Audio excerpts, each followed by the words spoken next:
తమ్ముడు సూర్యం ప్రస్తుతం మనకి ఆయన కూడా లైవ్లో అందుబాటులో ఉన్నారు. ఒకసారి అరుణ్ గారి దగ్గరికి వెళ్దాం. అరుణ్ గారు, ఎలా చూస్తారు బంటి రాధా గారి ఈ హత్యని? ఎట్లా చూస్తారు? ఇది మరణశిక్ష అనుకోవాలా?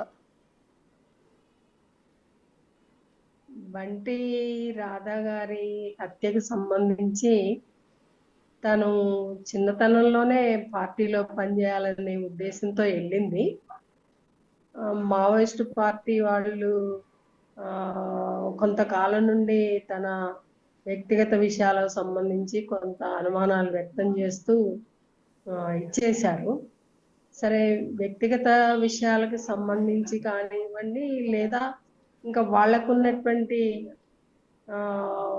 పోలీసులకు సమాచారం ఇస్తుందనేటువంటి అనుమానాలు కానివ్వండి, ఇవన్నీ చూసినప్పుడు తన్ని 3 నెలల కిందనే స్థాయి నుండి తగ్గించారు, చర్య తీసుకున్నారు అనేటువంటిది కూడా వారి కరపత్రంలో ఉంది.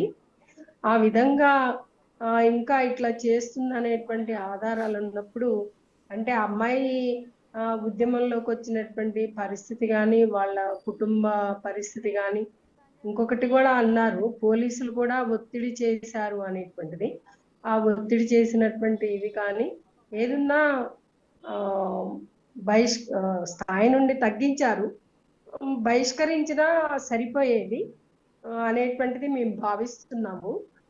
ఎందుకంటే గతంలో సరళ అనేటువంటి అమ్మాయిని కూడా తను మావోయిస్టు పార్టీలో రావాలి అనేటువంటి ఒక కాంక్షతోటి వెళ్ళి చదువు చెప్తున్నటువంటి సందర్భంలో ఇన్ఫార్మరు అనేటువంటి ఒక అనుమానంతో చర్య తీసుకున్నటువంటి ఘటన ఉంది.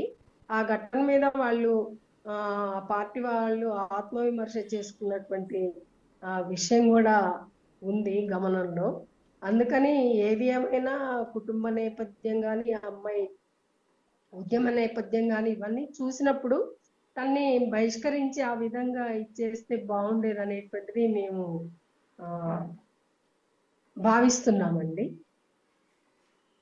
ఇన్ఫార్మర్ల పేరుతో చాలా మందిని మావోయిస్టులు ఈ విధంగా హత్య చేశారండి. కానీ ఎప్పుడూ లేనంత రియాక్షన్ ఈ ఒక్క విషయంలో ప్రజల నుంచి వస్తోంది.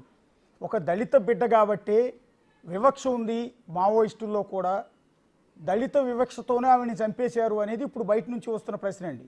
ఉంటుందా నిజంగా మావోయిస్టుల కులం, ఆ వివక్ష, అగ్రకులాలు లేకపోతే అణగారిన వర్గాలు, ఇట్లా ఈ వేరియేషన్ ఉంటుందా?